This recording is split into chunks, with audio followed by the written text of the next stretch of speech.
So I mean, it actually occurs to me that in some sense, every event is going to be a hybrid event, whether you want it to be or not, because Absolutely. people are sitting in there and they're sometimes taking pictures, they're taking video, they're definitely tweeting and stuff like that. And I think what's interesting is that some event people and some of the folks from the associations, that's like, oh, people shouldn't be tweeting in our conferences. And they're kind of pushing back on that. Yeah. And it seems like you're trying to hold back the tide, basically, is what it feels like to me. I totally agree. And, I mean, I just kind of want to go back about the social media concierge.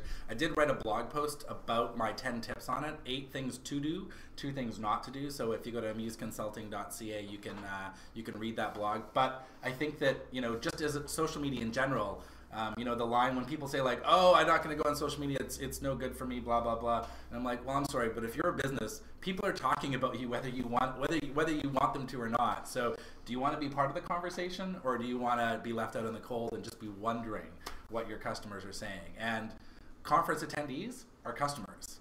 Association members are customers. Yeah. So you need to treat your customers with the respect, and you need to listen to them. So if they're at their conference and they're sitting there going, this room is freezing cold, that's another duty for a social media concierge. It's sort of like, then immediately they're onto the banquet captain for your venue, and they're like, we need to bring the heat up in that, because if people are doing this, they're not paying attention to the speaker. If they're not paying attention to the speaker, it's not an engaged conference. If it's not an engaged conference, they're not coming back next year, because it was just like, well, I didn't learn anything.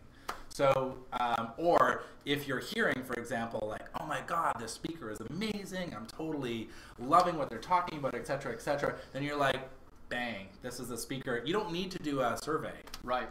So, so it's a great opportunity actually to find where you're actually hitting it out of the park. Yeah. And, I've had some people say, we don't want to do a tweet wall, for example, of like people talking, during the conference, because we don't want the speakers to see negative feedback. Yeah. I'm sorry. If I've given you some bad advice today, by all means tell me that it was bad, because I need to be better.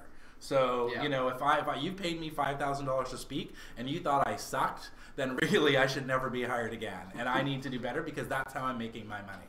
So I think that again, people need to, it's a democracy. Yeah. We're over time.